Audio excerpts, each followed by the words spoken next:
Hello, Reformed Mythologist Nate Morgan Locke here with a video about visual storytelling. Way out there beyond this hick town, Barnaby. Here is the opening to Disney Pixar's 2008 masterpiece, WALL-E. We've talked about it on this channel before, but it really is a masterpiece of visual storytelling, not least because it contains very little dialogue. So I was showing this at a conference recently and asked people to pay attention to movement. So when is the camera moving? How is the camera moving? And if the camera isn't moving, then what is moving within the scene? One of the things that's so powerful about this opening to WALL-E is the amount of world building that is done just through the visuals. We get a sense of the scale and the problem that is facing planet Earth, but then also WALL-E's isolation, his loneliness, but then not just that, but also his fascination by the created world, his interest in beauty and the objects he finds. So here he is coming from the bottom of the screen. Camera's finally settled and he passes through the screen. Another shot of him passing through the screen again, very small in scale, and then here he's going to be huge as he comes in. And the diegetic sound, we move from non-diegetic to diegetic sound, so we know where the song is coming from.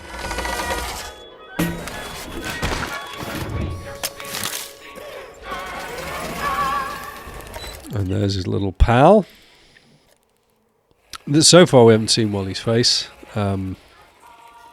But then, first thing we really see him do is straining to pull out his lid. Is it a lid or a frisbee or something? I'm never quite sure. And then the music stops. So powerful visual storytelling all the way through WALL-E, but certainly this opening as a way for people to think about how does visual storytelling work, how does cinematic storytelling work. WALL-E is a supreme example. And when we're thinking about cinema, we're thinking about movement, because the word cinema does mean movement. We get the word kinetic, comes from the same Greek root to mean movement. So it's writing. Cinematography is the graphos of the kinema, cinema, the graphos of the movement. Writing with movement, just as photography is writing with light. And so we're going to come to another very famous example of visual storytelling. This is a clip from Steven Spielberg's 1975 film, Jaws. You might have heard of it. And here's a very, very famous clip, which when I was presenting at this conference, I was encouraging people to look out for color. What's the use of color within the clip? Who is the main character and how can you tell they're the main character? So that's another one to watch out for. And then, of course, two particular shots.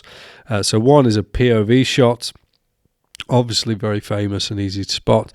And then also a dolly zoom. So we're going to get the disorientation of the character as the camera moves physically toward the character, but then the lens is zooming out. So we're distorting the character from their background, and that's going to be quite unnerving. Anyway, here's the clip, and we'll go through it. So the camera's following there, and then switches over to this boy. We're giving him our attention as he kneels down, chatting to his mum. Alex, Kintner, they're beginning to prune. Just let me go out a little longer. And really, this relationship between this mother and son is going to top and tail the whole clip. Again, we follow this boy and then pull back. Now we see Brody, who is much larger in frame than anyone else has been so far, and he's positioned across in the corner. And then we're going to go in a yellow t-shirt. Yellow is going to be the crucial color. Yellow hat, yellow lilo. And off he swims. Dog in the water. Pippet, I believe his name is. And there's the lady who was going for a swim. Very calm at this point, just isolated shots, the kind of thing you would just be aware of if you were sitting on the beach just looking out. And there we have someone looking out. So swipe across each time we get closer to Brody, and we're going to see what he's seeing. Swipe across, then we switch, and then again we switch. So that swipe shouldn't really work. Why is the camera changing direction just because someone comes in? Anyway, there's the first boy who cried shark coming up, the first anticlimax. We thought there was going to be something there, but there wasn't. This is a fantastic piece of thrown away dialogue. We do not care what this man's got to say because Brody doesn't care what this guy's got to say. So Spielberg is the second anticlimax. Spielberg's not interested in this conversation, and so we're not interested. But that level of what is Brody giving his attention to is just absolutely fascinating. His conversation is slightly more involved in, but you can still see that his mind is elsewhere. And then as he was chatting to his wife, all the kids are running around. Yellow towel, very important there. Brody's not interested in chatting to him either. Some bad hat, Harry. Bad hat, Harry. And then Chief Brody, you are uptight. his tension is recognised, and so his wife comes to try and help him relax a little bit. So the kids violently thrashing about in play, and then we start to realise this guy can't find his dog. So he's shouting, "Pipit, where have you gone?"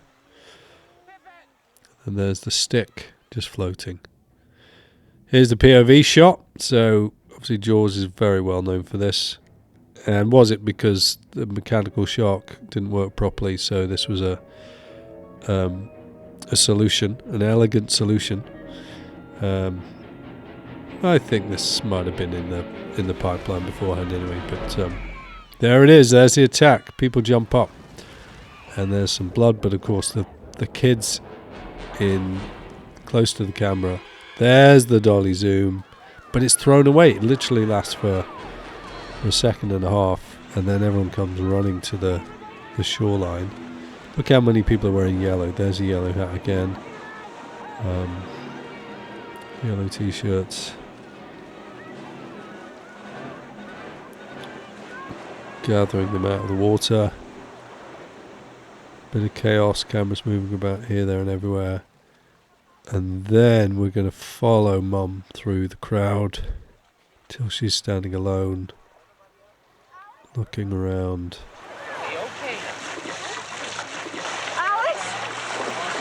And then just that panic on her face as she comes close. And then the yellow Lilo. Again, very powerful visual storytelling. So that piece of visual storytelling, a lot of it was to do with looking at the events through Brody's eyes, so seeing things from his perspective, from his point of view. Spielberg does it again brilliantly in this next clip, 2 minutes 58 seconds long. Steven Spielberg making a film called Jurassic Park. Now, the interesting thing to notice in this is just how much time you spend looking at dinosaurs versus how much time you spend looking at people looking at dinosaurs. So we'll take a look at this. Camera pushes in. Sam Neill. Off comes the hat. Camera angle changes. Up he steps. Glasses come off. And the eyes are the focus. Cut to Laura Dern. Her head's then turned. And then she's going to stand. Glasses off. And the eyes. And there's your first shot. So 37 seconds in. Before we see for just a moment a dinosaur. Then cut away from the dinosaur. Back to main characters.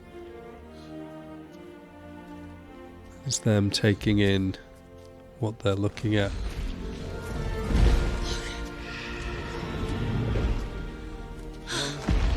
It's a dinosaur. It's a dinosaur. And then we cut back to another couple of reactions. You crazy son of a bitch, you did. We're still on reactions here.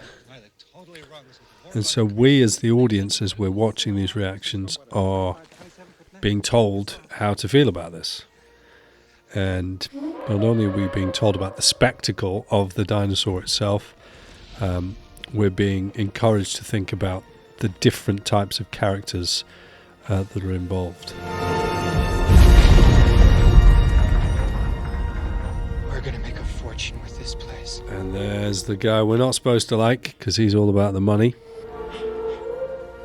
And then We clocked the T-Rex. this music. So it lulls down a bit here as we get into T-Rex? you You have said a you brought a T-Rex. T-Rex? Boom, into frame. We have a T-Rex. Put your head between your knees. Look at that. There's a dinosaur over there. We're not even looking at it. Dear Dr. Sattler, welcome to Jurassic Park.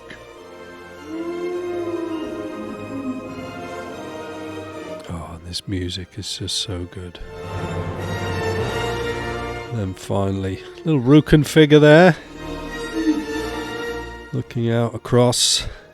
But it's all about the reactions, all about seeing things from their perspective. Looking at them looking. So that's a crucial part of it. Someone has to sort of guide us through the story. This is how storytelling works. How'd you do this? I'll show you. I'll show you. There we go. I will show you. I won't tell you, because this is about visual storytelling. So here's a quote from a famous filmmaker whose name you might recognize. He says this: "In many of the films now being made, there is very little cinema. They are mostly what I call photographs of people talking. When we tell a story in cinema, we should resort to dialogue only when it's impossible to do otherwise. I always try to tell a story in the cinematic way, through a succession of shots and bits of film in between." And that was, of course, Alfred Hitchcock. So visual storytelling, we've just given a few examples there, a couple from Spielberg and one from Pixar. How about you? What's your favourite piece of visual storytelling? Maybe it's a cartoon, maybe it's a live action film, but something that really just does a brilliant job of communicating visually what the story is. Maybe leave them in the comments below. Please remember that media consumption is optional. You are under no obligation to watch powerful visual storytelling from directors such as Steven Spielberg. I'm Reformed Mythologist Nate Morgan Locke. I'm glad you were here.